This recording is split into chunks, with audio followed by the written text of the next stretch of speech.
اكشن واحد اثنين ثلاثة. اكشن.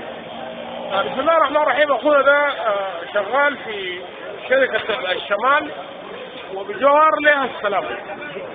احنا زمان شركة مازيو دي متضررين منها بالغبار وبالقسم وبالدين. احنا نتكلم معك لانه انتوا ناس ما بتفهموا.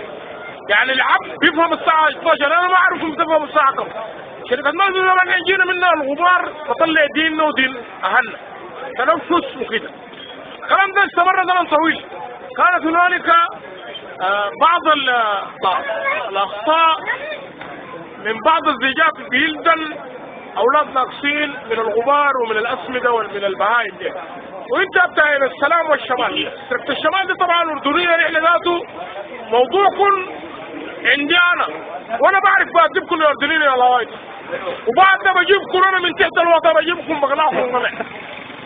ولك السلام انت اهو يا كارت اللوايد، انا عاد دينكم ودينكم. الشركه دي خدتها عيني بنويا. الشركه دي خدتها عيني متضررين منكم يا لوايد، لكن ما ادري وانا وزير الصحه دي يخد له شركتين في وسط البلد. هنا عاد دينكم ودين البلد يا لوايد، واحترموا نفسكم.